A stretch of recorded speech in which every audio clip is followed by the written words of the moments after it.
नमस्कार दोस्तों।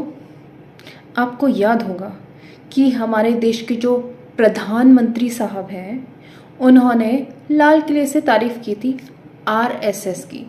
आज मैं बहुत गर्व के साथ एक बात का जिक्र करना चाहता हूं।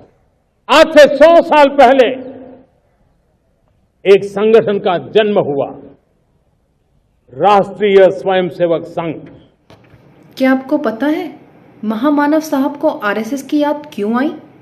क्योंकि इस बार के लोकसभा चुनाव में उन्होंने देख लिया था आरएसएस का समर्थन हटा, उनकी सीट 400 पार नहीं हुई, तो इसलिए उनको याद आया कि आरएसएस को मनाना पड़ेगा अगर तख्त पे बने रहना है तो। 100 साल की राष्ट्र की सेवा एक बहुत ही गौरवपूर्ण स्वर्णिम पृष्ठ है। व्यक्ति निर्माण से राष्ट्र निर्माण के संकल्प को लेकर के 100 साल तक मां भारती का कल्याण का लक्ष्य लेकर के लक्षावधि स्वयंसेवकों ने मातृभूमि के कल्याण के लिए अपना जीवन समर्पित किया है।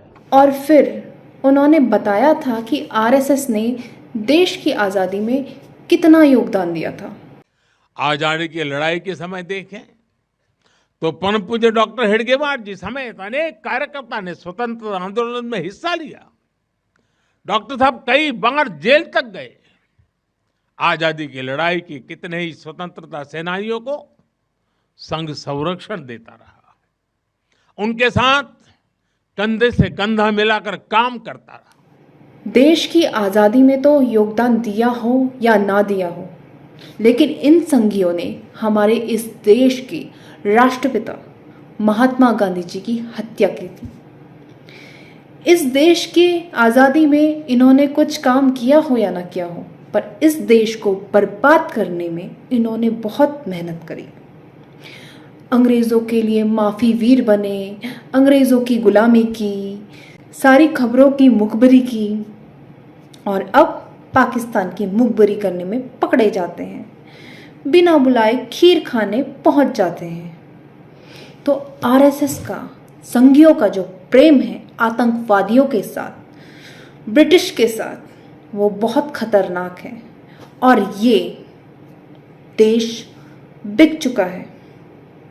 हमेशा आपको बोला जाता था कि अभी नहीं तो कभी नहीं, अभी नहीं तो कभी नहीं। बहुत दुख के साथ मुझे कहना पड़ रहा है कि वो अभी अब ख़त्म हो चुका है। हम फिर गुलाम बन चुके हैं, इस बार काले अंग्रेजों के। RSS did not participate in any anti-British movement from 1925 to 1947। Next video में मैं बताऊंगी कि वो गुलामी किस हद तक पहुंच गई है, पर फिलहाल इस बात पर ध्यान देते हैं कि ये जो बोल रहे हैं सरदार पटेल जी का नाम ले लेकर, राष्ट्रभक्ति का नाम ले लेकर, ये वो लोग हैं जिनको हमारे सरदार वल्लभ भाई पटेल जी ने बैन कर दिया था। हम अभी भी मानते हैं कि सरदार साहब अगर देश के पहले प्रधानमंत्री होते तो जम्मू कश्मीर समस्या ना होती। अरे भैया, सरदार वल्लभ भाई पटेल ने आरएसएस के ऊपर बैन लगाया था, ये रिकॉर्डेड हिस्ट्री है। और जब 18 महीने जेल में रखा गया आरएसएस के लोगों को राष्ट्रपिता महात्मा गांधी की हत्या के अपराध में, जब उनको छोड़ा गया, बैन हटाया गया, तो उसमें शर्त लगाई कि आप राष्ट्रीय ध्वज को मानेंगे, यानी कि आप तिरंगे झंडे को भी नहीं मानते।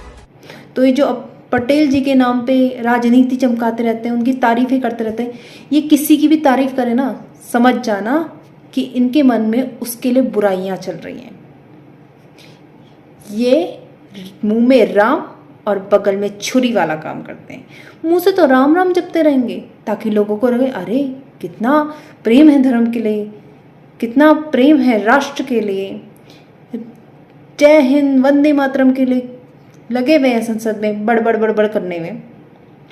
पर वंदे मातरम के नाम पर इनका खेल देश बर्बाद कर रहा है।